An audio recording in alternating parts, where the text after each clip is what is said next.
Hello, আসসালামু আলাইকুম। আমি advocate Robin Akter, supreme court of Bangladesh high court বিভাগ।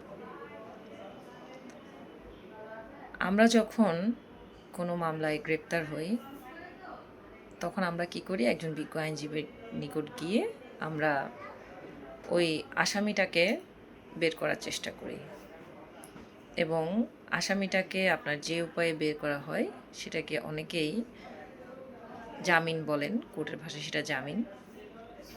অনেকেই বেইল বলেন বা বেইল বা জামিন। অনেকে মনে করেন যে জামিন মামলায় আমার জামিন হওয়া মানে হচ্ছে আমি মনে হয় মামলা থেকে একেবারে ছাড় পেয়ে গেছি। এটা আসলে একটা ভুল ধারণা। আপনাকে কোর্ট জামিন যে দিয়েছে সেটা হচ্ছে কিছুটা সময়ের জন্য। তার মানে এই নয় যে আপনি মামলা থেকে পরিত্রাণ পেয়ে গিয়েছেন।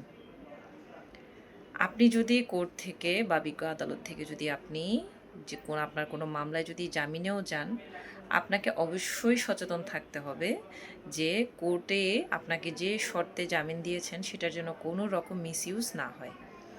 আপনাকে সবসময় আপনার বিজ্ঞ আইনজীবীর নিকট থেকে আপনাকে যে ধার্য তারিখগুলোতে আপনাকে কোর্ট হাজিরা দিতে বলবে, সে ধার্য তারিখে আপনার অবশ্যই বিজ্ঞ আইনজীবীর মাধ্যমে হাজিরা দিতে হবে।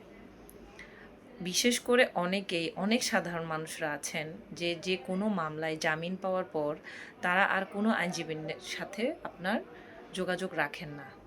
তারা মনে করেন যে হ্যাঁ, আমি জামিন হয়ে গেছি, আমার মুক্তি হয়ে গেছে, আমাকে আর কোর্টে যেতে হবে না। যারা এটা মনে করেন তারা সবচাইতে বেশি ভুল কাজ করেন। কারণ কোর্টে দেখা যায় আপনি যখন জামিনের পর একের পর এক ধার্য তারিখে আপনি যখন অনুপস্থিত থাকেন, তখন দেখা যায় কোর্ট আবার আপনার বিরুদ্ধে ওয়ারেন্ট ইস্যু করবে এবং ওয়ারেন্ট ইস্যু করে।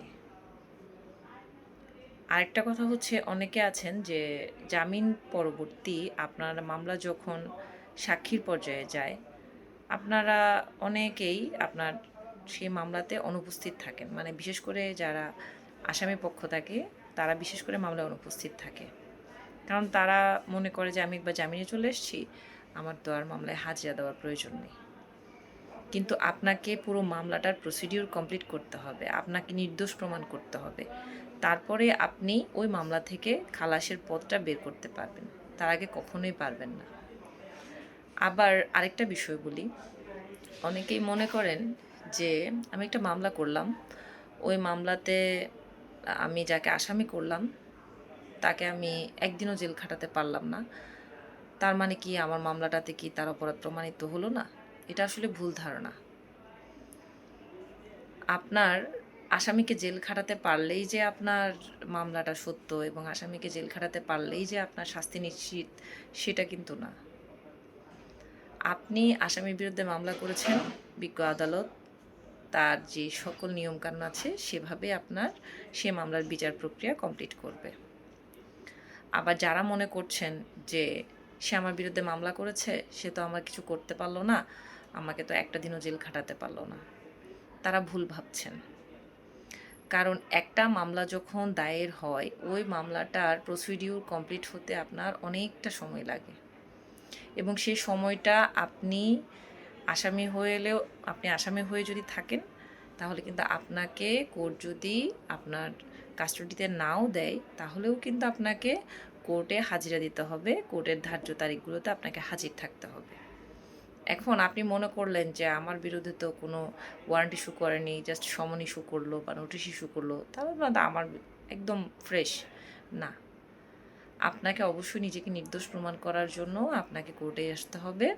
কোর্টে অবশ্যই এসে আপনার মামলাটা ফেস করতে হবে এবং অবশ্যই একজন অভিজ্ঞ আইনজীবীর সহিত পরামর্শ করে আপনি কিভাবে উক্ত মামলা থেকে আপনি বের হয়ে আসতে পারেন, আপনাকে সে পরামর্শটুকু একজন বিজ্ঞ আইনজীবীর কাছ থেকে নিতে হবে। সুতরাং আমি সকলের জনসাধারণের উদ্দেশ্যে শুধু একটা কথাই বলি, জামিন হওয়া মানে এই নয় যে আপনি মামলা থেকে একেবারে মুক্তি পেয়ে গেলেন, আপনার কোনো দায়ভারই নেই, আপনার মামলায় গেলেনই না।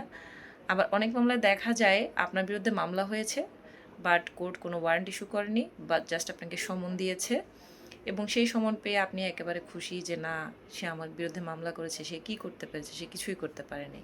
এগুলো হচ্ছে ভুল ধারণা। আপনি যদি ওই সকল মামলায় যদি আপনি গিয়ে আপনার মামলা ফেস না করেন, তাহলে কিন্তু পরবর্তীতে আপনার প্রসিডিওর কমপ্লিট হওয়ার পর কিন্তু আপনার উপর একতরফা পানিশমেন্টও হয়ে যেতে পারে। সকলে ভালো থাকবেন। আল্লাহ হাফেজ।